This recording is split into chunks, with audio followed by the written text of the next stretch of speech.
जब आप last class में जब आपने लो रिएक्टिविटी, मिडिल रिएक्टिविटी और हाई रिएक्टिविटी वाले मेटल्स का एक्सट्रैक्शन करना सीखा, ठीक है, तो वहाँ से एक्सट्रैक्ट करके जब आपके पास मेटल जो आया वो मेटल स्टिल अभी भी प्योर नहीं है, अभी भी वो इम्प्योर है, ठीक है। तो जब हमारे पास जैसे सबसे पहला स्टेप अगर आप देखो मेटलर्जी के अंदर, तो सबसे पहला स्टेप क्या था? तो आंसर है कंसंट्रेटेड ओर बनाना। कंसंट्रेटेड ओर बनाने का मतलब क्या था? गैंग को अलग करना, मैट्रिक्स और गैंग को अलग कर देना, ठीक है, ये था सबसे पहला। दूसरा स्टेप क्या था? मेटल को उसके ऑक्साइड में कन्वर्ट करना, ठीक, और मेटल ऑक्साइड का रिडक्शन करा देना और उससे क्या बना लेना? मेटल बना लेना। अब जो मेटल आपको मिला है वो इम्प्योर मेटल है, ठीक है, वो कैसा है? अभी इम्प्योर, जिसको आप क्रूड मेटल भी कहते हो, ठीक है। तो ये जो क्रूड मेटल, जो आपके पास क्रूड मेटल है या इम्प्योर मेटल है, अभी इसको प्योर करने के लिए एक स्टेप और है जो आपको करना पड़ेगा, उसका नाम है रिफाइनिंग। क्या है? रिफाइनिंग ऑफ इम्प्योर मेटल्स, ठीक। अब रिफाइनिंग करने के लिए हमारे पास वैसे तो बहुत सारी तरीके की प्रोसेस हो सकती हैं, लेकिन उनमें जो सबसे पॉपुलर और सबसे ज़्यादा इम्पोर्टेंट या ज़्यादातर यूज करने वाली जो रिफाइनिंग की प्रोसेस है उसका नाम है इलेक्ट्रोलाइटिक रिफाइनिंग, ठीक है। क्या नाम है? इलेक्ट्रोलाइटिक रिफाइनिंग, ठीक है बच्चों, ओके। अब ये जो इलेक्ट्रोलाइटिक रिफाइनिंग है ये है क्या, इसको समझने की कोशिश करते हैं और मैं एक एग्जांपल से आपको समझाऊंगा, ठीक है।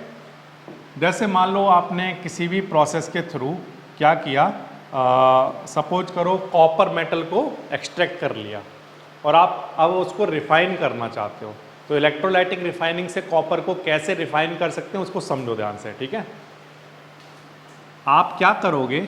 एक अरेंजमेंट बनाकर तैयार करोगे, एक अरेंजमेंट करने वाले हो, ठीक है। उस अरेंजमेंट के अंदर बच्चों ध्यान से सुनना, क्या करने वाले हैं हम ये करने वाले हैं कि जिस मेटल को हमने एक्सट्रैक्ट किया है, जिस इम्प्योर मेटल को हम रिफाइन करना चाहते हैं, उसी मेटल की एक रॉड ले लेंगे, एक उसकी क्या ले लेंगे? एक रॉड की फॉर्म में ले लेंगे उसे, ठीक है, या प्लेट की फॉर्म में ले लेंगे, एक थिन प्लेट की फॉर्म में, ठीक है, या अभी सिंपली आप समझ लो रॉड की फॉर्म में ले लेंगे, ठीक है, इसमें तो कोई प्रॉब्लम नहीं। अच्छा, तो मैं यहाँ पर एक रॉड बना रहा हूँ, ये रॉड मैंने बना दी। ये रॉड किसकी रॉड है? तो आंसर है ये कॉपर की रॉड है। ये रॉड किसकी रॉड है? कॉपर। बट ये अभी कैसा है? तो आंसर है इम्प्योर, ठीक है, कोई प्रॉब्लम नहीं। जो इम्प्योर वाली रॉड होगी उसको आप बैटरी के, अपनी जो सप्लाई आप दोगे उस सप्लाई के कौन से टर्मिनल से अटैच करोगे? पॉजिटिव से, ठीक है, और इस पॉजिटिव टर्मिनल का नाम होगा एनोड, याद रखना, ठीक है, क्या नाम होगा? एनोड, ठीक है। अब एनोड है तो कहीं ना कहीं कोई एक कैथोड भी होता होगा, वो जो कैथोड है वो प्योर मेटल की रॉड होगी, इसी की प्योर मेटल की रॉड। जैसे ये कॉपर की कैसी है? इम्प्योर। अब इसी की प्योर मेटल की रॉड मैं यहाँ पर बना रहा हूँ, वो मैंने यहाँ बना दी इस तरह से, ये, ठीक है, और बैटरी का जो नेगेटिव टर्मिनल है वो यहाँ पर आकर अटैच करा दिया, ठीक है, ये नेगेटिव टर्मिनल से अटैच है, ये हमारे लिए क्या है? कैथोड। कैथोड क्या है? कैथोड। बट ये बात ध्यान रखी जाए कि ये कॉपर की कैसी रॉड है? प्योर। तो यानी कि एक इम्प्योर रॉड है जो पॉजिटिव टर्मिनल से कनेक्ट है, जिसको हम एनोड बना रहे हैं, एक प्योर रॉड है जिसको हमने नेगेटिव टर्मिनल से कनेक्ट किया है और उसको हमने कैथोड बनाया है, ठीक है, यहाँ तक अरेंजमेंट। अब इसके आगे का अरेंजमेंट क्या है? इसके आगे का अरेंजमेंट ये है कि हम यहाँ पर बच्चों एक सॉल्यूशन भर रहे हैं, एक सॉल्यूशन को भर रहे हैं, ठीक है। वो सॉल्यूशन जो है उस सॉल्यूशन का नाम होगा इलेक्ट्रोलाइट। क्या नाम होगा बच्चों? इलेक्ट्रोलाइट कहेंगे उसे, इलेक्ट्रोलाइट। और ये जो इलेक्ट्रोलाइट है वो दरअसल जिस मेटल को आप रिफाइन करना चाहते हो उसी मेटल का एक सॉल्ट होगा, उसी मेटल का क्या होगा, एक सॉल्ट। तो अभी फिलहाल के लिए मैंने यहां पर कॉपर सल्फेट ले लिया, ठीक है, क्या ले लिया, कॉपर सल्फेट, ठीक है। अब बच्चों हमारी प्रोसेस स्टार्ट हो जाएगी, जैसे ही हम स्विच ऑन करेंगे, इलेक्ट्रिसिटी पास कराएंगे तो हमारी प्रोसेस स्टार्ट हो जाएगी। जब प्रोसेस स्टार्ट होगी तो क्या होगा, तो आंसर है कि ये जो कॉपर सल्फेट है, क्योंकि ये एक इलेक्ट्रोलाइट है, ये अपने आयंस की फॉर्म में होगा। इस बात का मतलब मैं ये कह रहा हूँ कि ये जो CuSO4 है, इस CuSO4 में प्रेजेंट होंगे क्या, Cu2 पॉजिटिव और क्या, SO4 2 नेगेटिव। ये वाली बात क्लियर है, Cu2 पॉजिटिव और SO4 2 नेगेटिव, ठीक है। अब बच्चों क्या होगा कि ये जो आपका इम्प्योर वाली रॉड है ना, इम्प्योर वाली रॉड, उस इम्प्योर वाली रॉड में से, उस इम्प्योर वाली रॉड में से ये जो SO4 2 नेगेटिव है, SO4 2 नेगेटिव, वो खींचेगा किसको, Cu2 पॉजिटिव को। किसको खींचेगा, Cu2 पॉजिटिव को। इस बात का मतलब मैं ये कह रहा हूं कि इस कॉपर में से कौन बाहर निकलेगा, तो आंसर है Cu2 पॉजिटिव। क्या निकलेंगे, मतलब ये जो कॉपर है, इस कॉपर से Cu2 पॉजिटिव मिलेगा हमें। इसको खींच कौन रहा होगा, SO4 2 नेगेटिव, यानी कि सल्फेट। सल्फेट का जो आयन है ये इस कॉपर में से क्या करेगा, Cu2 पॉजिटिव को खींचेगा। अब जब ये Cu2 पॉजिटिव जब अंदर आएंगे तो अब तो सॉल्यूशन में कौन बढ़ गए, Cu2 पॉजिटिव बढ़ गए। क्यों, क्योंकि CuSO4 के पहले से थे वहां पर Cu, ये कॉपर का जो आयन था वो तो पहले से था। अब इस कॉपर की रॉड से और आने लग गए अंदर सॉल्यूशन के अंदर, तो फिर क्या करेगा, तो फिर ये होगा कि ये तो अंदर की तरफ आएंगे, लेकिन जो इसके साथी थे, जो इसके पार्टनर थे, वो डिपॉजिट होने लगेंगे कहाँ पर, इस प्योर मेटल की रॉड पर। कौन डिपॉजिट होगा, सिर्फ Cu2 पॉजिटिव। क्यों होगा सर, क्योंकि ये वाला जो टर्मिनल है वो कैसा टर्मिनल है, नेगेटिव। जो नेगेटिव वाला टर्मिनल होगा उस नेगेटिव टर्मिनल की तरफ कौन अट्रैक्ट होगा, पॉजिटिव। तो ये उसकी तरफ अट्रैक्ट होगा और उस पर डिपॉजिट होना स्टार्ट हो जाएगा, ठीक।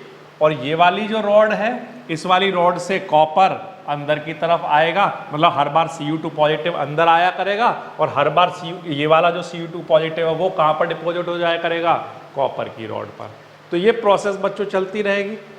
चलते चलते चलते चलते एक टाइम ऐसा आएगा कि ये वाली जो रॉड है ये पतला होना शुरू हो जाएगी और ये वाली रॉड मोटा होना शुरू हो जाएगी। क्यों, क्योंकि इस पर Cu2 पॉजिटिव डिपॉजिट हो रहा है और ये वाले से Cu2 पॉजिटिव निकल रहा है, ठीक है। तो इस तरह से ये जो प्योर कॉपर की जो रॉड थी उस पर सिर्फ प्योर कॉपर आयन क्या होते रहेंगे, डिपॉजिट होते रहेंगे, ठीक। और डिपॉजिट होते होते अब यहाँ पर जब ये डिपॉजिट होंगे ना तो दरअसल इनके ऊपर ये 2 पॉजिटिव कहाँ जाएगा सर, तो आंसर है Cu2 पॉजिटिव यहाँ पर इस नेगेटिव वाली रॉड से किसको गेन कर लेगा, इलेक्ट्रॉन्स को। किसको गेन करेगा, और अपना चार्ज हटा देगा। यानी कि अगर मैं आपको ये दिखाऊं कि कैथोड पर क्या हो रहा होगा, अगर कोई बच्चा ये पूछे कि दिखाओ कैथोड पर क्या हो रहा होगा, तो मैं कहूँगा ये Cu2 पॉजिटिव जाता होगा, Cu2 पॉजिटिव क्या करता होगा, जाता होगा और क्या गेन कर लेता होगा, इलेक्ट्रॉन गेन कर लेता होगा और अपने आप को किस में कन्वर्ट कर लेता होगा, Cu में। ये 2 पॉजिटिव और 2 नेगेटिव मिलकर ये कैंसिल आउट, क्या बचा होगा, Cu। ये बात आ रही है समझ में। तो ये तो इलेक्ट्रॉनों को लेने जाता होगा, ठीक।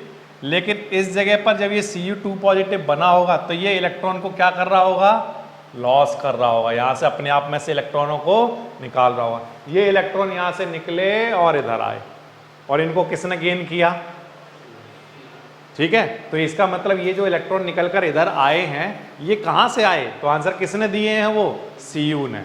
तो इसका मतलब एनोड पर क्या कार्यवाही चल रही है, एनोड पर ये चल रहा है कि ये जो कॉपर है ये कॉपर क्या कर रहा है, तो आंसर अपने आप को 2 पॉजिटिव में कन्वर्ट कर रहा है और वहाँ से इलेक्ट्रॉन बाहर निकल रहा है, ठीक है ना। तो फिर से सुनना, ये वाली जो रॉड है ये Cu2 ये पॉजिटिव क्यों है, बताओ पॉजिटिव क्यों है, बताओ ये पॉजिटिव क्यों है। तो आंसर ये है सर कि यहाँ पर क्या हो रहा होगा, ये जो कॉपर की जो रॉड है ना, ये कॉपर अपने इलेक्ट्रॉनों को यहाँ से निकाल रहा होगा और ये यहाँ आ गए। ठीक, जब ये निकाल देता होगा, जब कॉपर 2 इलेक्ट्रॉन निकाल देगा तो क्या बन जाता होगा, Cu2 पॉजिटिव। उस Cu2 पॉजिटिव को कौन खींच लेता होगा, SO4 2 नेगेटिव खींच लेता होगा। ठीक, तो जब ये अंदर आ जाता होगा, जब ये खींचता होगा, जब ये अंदर आता होगा तो ये एक्सेस हो गया, तो एट द सेम टाइम ये इधर भाग जाता होगा। ठीक, अब ये मैं केवल आपको समझाने के लिए ये कर रहा हूं कि ये अंदर आया और ये वाला ही गया। इस बात की कोई गारंटी नहीं ले रहा हूं मैं कि यही वाला अंदर जाएगा, ये अरे दोनों तो एक ही चीजें हैं। Cu2 पॉजिटिव क्या है, दोनों एक ही है, चाहे इसका हो चाहे ये जो अंदर आया है वो हो, वो दोनों एक ही तो हैं। लेकिन आप केवल इतनी बात समझ लो कि जितने अंदर आएंगे, मान लो 10 अंदर आए तो at the same time 10 deposit हो जाएंगे, बस इतनी बात की गारंटी है। ये समझ में आ रही है बात। तो इस तरह से ये Cu डिपॉजिट होता रहेगा और ये पूरी रॉड प्योर बनी रहेगी। ठीक है, लेकिन ये जो कॉपर की रॉड थी इसके साथ कुछ इम्प्योरिटीज़ भी हैं।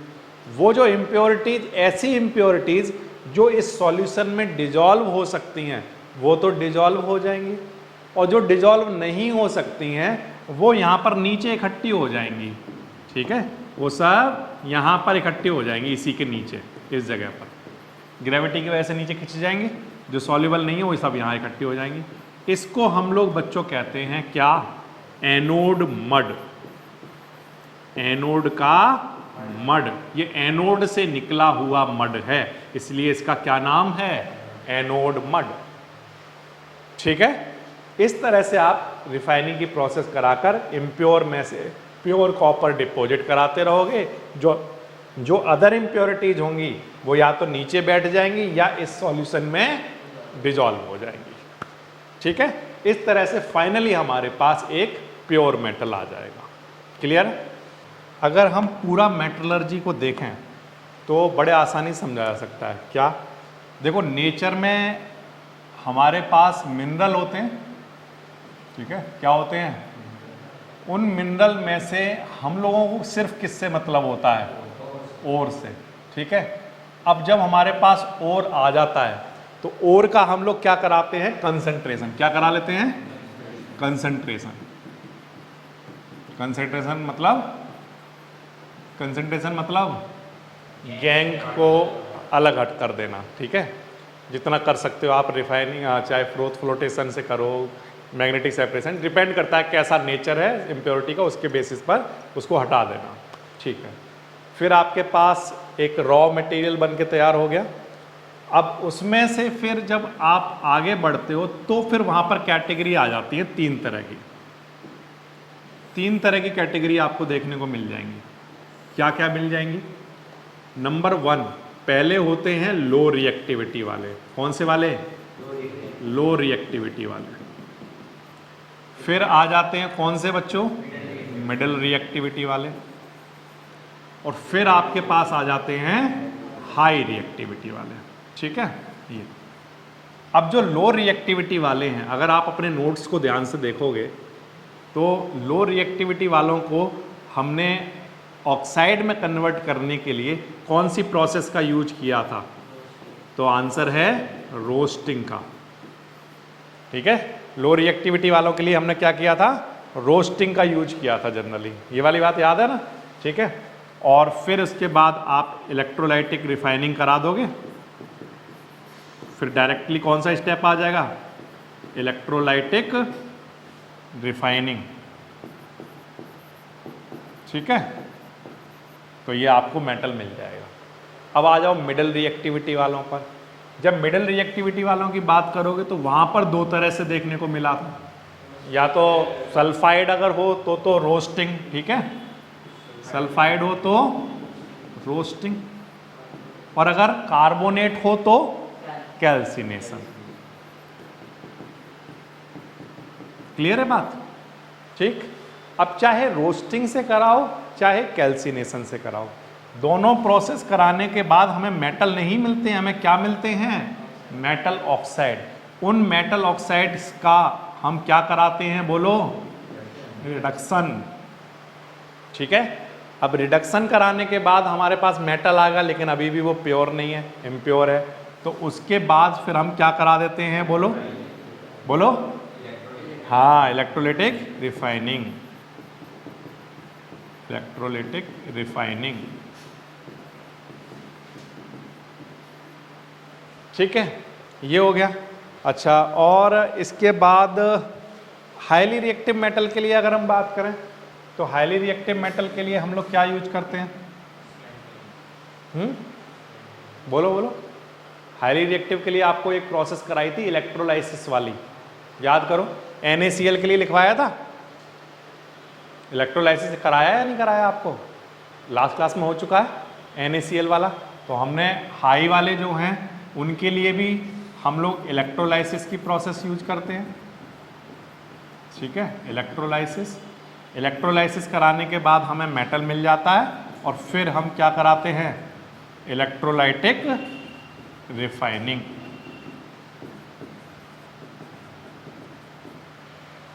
ठीक है, इस तरह से।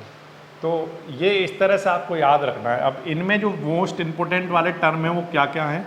एक तो डेफिनेशन याद करोगे किसकी, कैल्सिनेशन की और रोस्टिंग की। और ये जो रिडक्शन है, इस रिडक्शन के टाइम पर भी 2-3 चीज़ें आई थी छोटी छोटी सी, जैसे कि आपसे पूछा जा सकता है स्मेल्टिंग किसे कहते हैं, ठीक है, जैसे कि आपसे पूछा जा सकता है थर्माइट रिएक्शन क्या होती हैं, ठीक है, स्मेल्टिंग और थर्माइट। जो एल्यूमिनोथर्मी था ना, एल्यूमिनोथर्मी की जो प्रोसेस थी उसमें कौन सी रिएक्शन हो रही थी, थर्माइट रिएक्शन। तो ध्यान रखना कि रिडक्शन के टाइम पर स्मेल्टिंग और थर्माइट रिएक्शन ये दोनों भी आपसे पूछी जा सकती हैं क्या होती हैं, ठीक है। और फिर फाइनली इलेक्ट्रोलाइटिक रिफाइनिंग क्या होता है। तो मेटलर्जी के अंदर आपको ये सारा पार्ट कवर करना है। जब आप मेटलर्जी वाला पार्ट कवर कर लेते हो तो उसके बाद मेटल एंड नॉन मेटल में आपको नेक्स्ट जो चीज़ पढ़नी है वो है एलॉय। एलॉय क्या होते हैं? एलॉय बेसिकली हैं क्या, होमोजीनियस मिक्सचर है। मिक्सचर तो हैं बट कैसे मिक्सचर हैं, होमोजीनियस, यानी कि जब मिक्सचर आप करा दोगे तो आपको एक जैसा ही दिखेगा, आपको उसके जो कंपोनेंट हैं वो अलग अलग नहीं दिखाई देंगे, ठीक है। तो इस बात का मतलब ये कह रहा हूँ मैं कि जो एलॉय हैं वो मिक्स करके बनाए जाते हैं। किस किस को मिक्स किया जाता है? 2 या 2 से ज़्यादा मेटल मिक्स कर लिए जाते हैं, या हो सकता है एक मेटल हो या एक नॉन मेटल हो, या एक की जगह एक से ज़्यादा मेटल और नॉन मेटल हो, ठीक है। तो वहाँ पर जो होमोजीनियस मिक्सचर बन के तैयार होते हैं उन्हें एलॉय कहते हैं। एलॉय हैं, उनको बनाने का पर्पज़ क्या है? हमारे पास मेटल्स हैं, उनसे भी काम लिया जा सकता है, नॉन मेटल्स हैं, उनसे भी काम लिया जा सकता है, बट मेटल और नॉन मेटल को मिक्स करने के एलॉय बनाने का रीज़न ये है कि हम कुछ तरह की जो प्रॉपर्टी हैं उनको इम्प्रूव करना चाहते हैं, किसी पर्टिकुलर मेटल की क्या करना चाहते हैं, इम्प्योरिटीज़ को, सॉरी प्रॉपर्टीज़ को क्या करना चाहते हैं, इम्प्रूव करना चाहते हैं। तो हम इम्प्रूव करने के लिए उसका एलॉय बनाएंगे। जैसे एग्जांपल के लिए मैं आपसे कहता हूँ कि मान लो एग्जांपल के लिए ये आयरन मेटल है, ठीक है।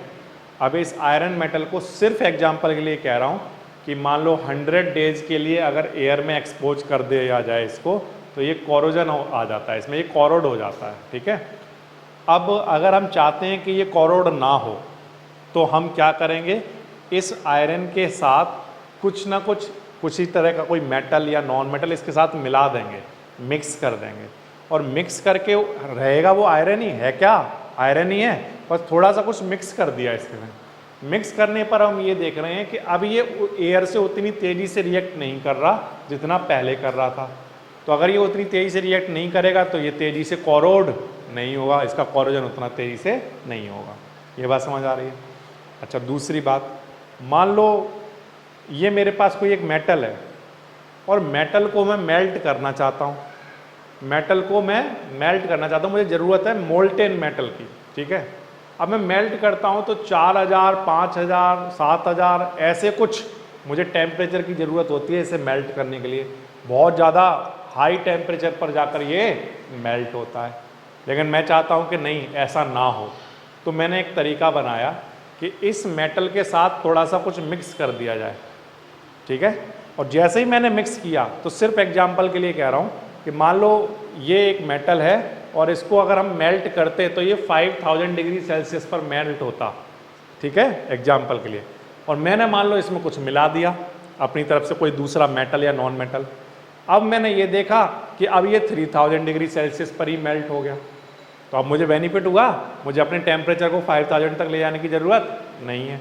क्या हो गया, मेल्टिंग पॉइंट लो हो गया, ठीक है, तो उसमें भी मुझे बेनिफिट है, तो इसलिए मैं इसका एलॉय बना रहा हूँ। अब मैं जब मिक्स कर दिया तो मैंने अब ये मेटल नहीं रहा, अब ये क्या बन गया उसका, उसी मेटल का ये क्या बन चुका है, अलॉय। ये बात समझ में आ रही है। जैसे एग्जाम्पल के लिए मान लो ये कोई मेटल है, ये इसकी स्ट्रेंथ उतनी अच्छी नहीं है, मान लो, मैं सिर्फ एग्जाम्पल के लिए कह रहा हूँ कि मान लो मैं इसे तोड़ता हूँ, ये टूट जाता है, ठीक है, तो मैं ये सोच रहा हूँ कि इसमें कुछ मिला दूँ, इसमें कुछ मैंने मिलाया, मेटल या नॉन मेटल इसके साथ मिलाया, और फिर मैंने इसको तोड़ के देखा, अब ये नहीं टूट रहा है, थोड़ी सी मिक्सिंग करने पर ही अब ये नहीं टूट रहा है, तो इसकी क्या बढ़ गई, स्ट्रेंथ, क्या बढ़ गई, स्ट्रेंथ बढ़ गई, इसकी टेंसाइल स्ट्रेंथ बढ़ गई, है ना, यानी कि अब ये ज़्यादा लोड बियर कर सकता है। ये बात आ रही है समझ में। तो इसका मतलब जब हम कंस्ट्रक्शन करेंगे, ब्रिज बना रहे हैं या कुछ बना रहे हैं, तो वहाँ पर डायरेक्टली आयरन का यूज नहीं करेंगे, उसकी जगह क्या यूज करेंगे, उसके अलॉय यूज करेंगे, क्योंकि फ़ायदा ये है कि एक तो कॉरोजन जल्दी से नहीं आएगा कहीं पर भी, और दूसरी बात ये है कि उसकी क्या बढ़ चुकी होगी, टेंसाइल स्ट्रेंथ, स्ट्रेंथ बढ़ चुकी होगी। ये बात समझ में आ रही है आपको। तो इसका मतलब इस तरह से हम कुछ प्रॉपर्टीज है जिनको इम्प्रूव कर सकते हैं, जैसे हार्डनेस इंक्रीज कर देना।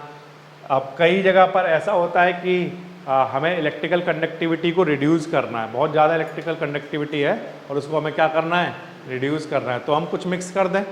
तो हमने ये देखा है कि जो एलॉय होते हैं, मान लो जैसे एग्जांपल के लिए एक मेटल है, इसमें इससे करंट पास कराऊँ तो बहुत आसानी से फ्लो होता है, लेकिन इसी मेटल का मैंने एलॉय बना दिया, अब करंट पास करा रहा हूँ तो उतनी आसानी से नहीं हो रहा या उतना अच्छा नहीं हो रहा है।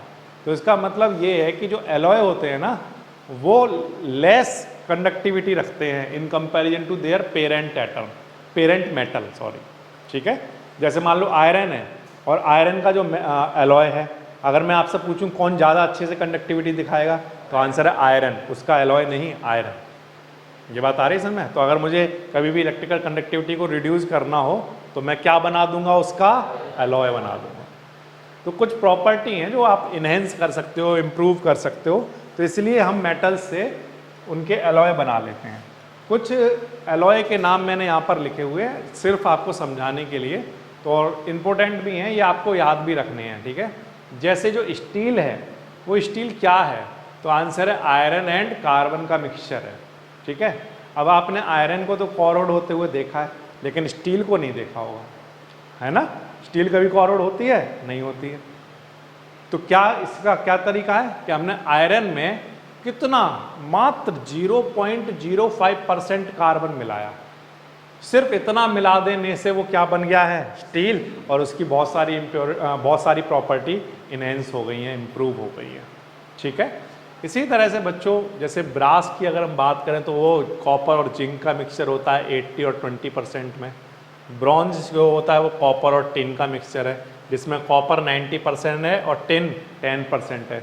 जो ज़्यादा अमाउंट में होगा, ये जो एलॉय है ये उसी मेटल का एलॉय कहलाएगा। जैसे अगर आपसे पूछा जाए कि ब्रॉन्ज किसका एलॉय है, टिन का या कॉपर का, तो कॉपर ज़्यादा है इसलिए हम कहेंगे ये क्या है, कॉपर का एलॉय है, ठीक है। इसी तरह से जर्मन सिल्वर्स जो है वो क्या है, कॉपर, जिंक और निकल। यहाँ पर भी ऑफ कोर्स कॉपर ज़्यादा है तो हम कहेंगे ये क्या है, कॉपर का ही एक एलॉय है, ठीक है। तो 2 भी हो सकते हैं मिक्सिंग में, आप देखो तो 3 भी हो सकते हैं, है ना। आप मेटल मेटल का भी देख सकते हो या मेटल और नॉन मेटल का भी देख सकते हो। तो ये कुछ नाम हैं, उनके कुछ कंपोजिशन है, ये आपको याद रखने चाहिए, ठीक है। ये जो मेटल की दुनिया है, इनकी अपनी खुद की अपनी एक बड़ी समस्या है मेटल्स की। क्या होता है, वो कॉरोड हो जाते हैं। जैसे इंसान बीमार होता है, इसी तरह से मेटल भी बीमार हो जाते हैं, और इनकी एक ही बीमारी है, उसका नाम क्या है, कॉरोजन, ठीक है। अब ये कॉरोजन होता कैसे है, जो हमारा इन्वायरमेंट है, उस इन्वायरमेंट में हमारे एटमॉस्फेयर में बहुत तरह की गैसेस हैं, एटमॉस्फेरिक गैसेस हैं। जैसे आपको कार्बोनेट भी मिल जाएंगे, सल्फाइड भी मिल जाएंगे, सल्फेट भी मिल जाएंगे, बहुत तरह की गैसेस मिल जाएंगी, लाइक सल्फर डाइऑक्साइड मिल जाएंगी, कार्बन डाइऑक्साइड गैस मिल जाएगी, एयर है ही, मॉइस्चर भी है, बहुत तरह की जो है गैसेस आपको मिल जाती हैं, ठीक है। अब इन गैसेस का धीरे धीरे धीरे धीरे अटैक होता रहता है मेटल्स की लेयर पर, मेटल्स के ऊपर क्या होता है, अटैक होता है। और अटैक होने से क्या होता है कि जो मेटल है वो जो इन्वायरमेंट में जो एटमॉस्फेरिक गैसेस जो हैं उनसे रिएक्ट करने लगता है और अपने आप को कन्वर्ट कर लेता है। किस में?